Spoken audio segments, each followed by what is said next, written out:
అండి అందరికీ ఇవాళ రెసిపీ వచ్చేసి పాలకూర పెసరపప్పు కర్రీ అండి. ఎలా ప్రిపేర్ చేయాలో చూద్దాం. పాలకూర ఇట్లా కట్టలు తీసేసి పెట్టాను. ఇది కడిగి పీసెస్ కింద కట్ చేద్దాం. ఇది కొంచెం పెసరపప్పు కొంచెం బాయిల్ చేయాలండి. మరీ ఎక్కువ బాయిల్ చేస్తే మెత్తగా అయిపోతుంది. సో మామూలుగా కొంచెం పొడి పొడిగా అట్లా బాయిల్ చేసుకుంటే మంచిది. కుక్కర్లో పెట్టుకుంటే పెసరపప్పు మెత్తగా అయిపోద్దండి. విడిగా బాయిల్ చేసుకుంటేనే బెటర్. ఇదిగోండి పాలకూర ఇట్లా పీసెస్ కింద కట్ చేసేసాను. ఒక ఆనియన్ 4 పచ్చిమిరపకాయలు కట్ చేసి పెట్టాను. కర్రీ ప్రిపేర్ చేసుకుందాం అంటే బాయిల్డ్ అయిపోయింది పెసరపప్పు ఇట్లా. ఇప్పుడు కర్రీ ప్రిపేర్ చేసుకుందాం. ఇన్ని పెట్టి ఆయిల్ పోసాయండి. ఆయిల్ కాగిన తర్వాత తాలింపు గింజలు వేద్దాం. తాలింపు గింజలు వేసాయండి. ఇప్పుడు ఇందులో ఆనియన్ పచ్చిమిర్చి కట్ చేసుకున్నవి ఉన్నాయి కదా, ఇందులో వేసేసుకుందాం.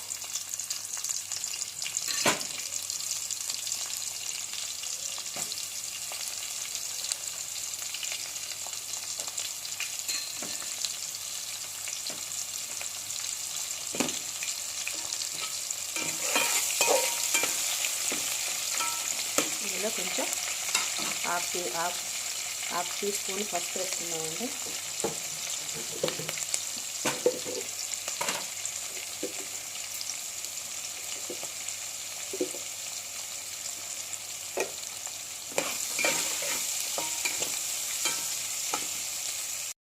అందులో హాఫ్ టీ స్పూన్ సాల్ట్ వేసుకున్నాం.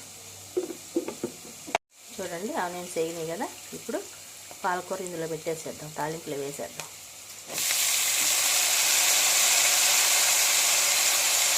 ఆకుకూర హెల్త్కి చాలా మంచిదండి. అట్లాగే పెసరపప్పు ఇంకేమన్నా పప్పుల్లో యాడ్ చేసుకుంటే మనకి ప్రోటీన్ కూడా ఉంటుందండి.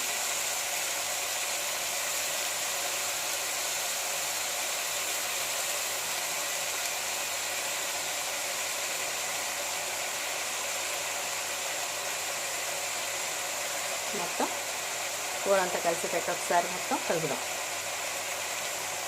కూర అంతా ఇట్లా ఒకసారి మొత్తం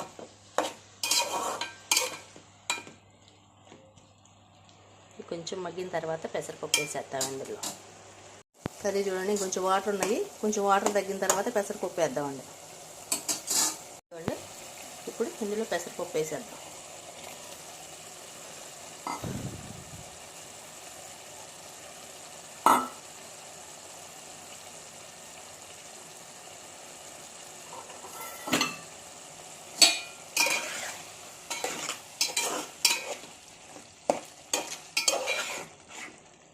ఇందులో కారం కూడా వేద్దాం.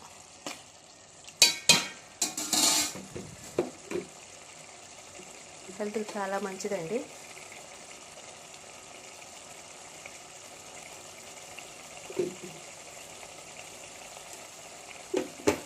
కొంచెం సాల్ట్ వేద్దాం.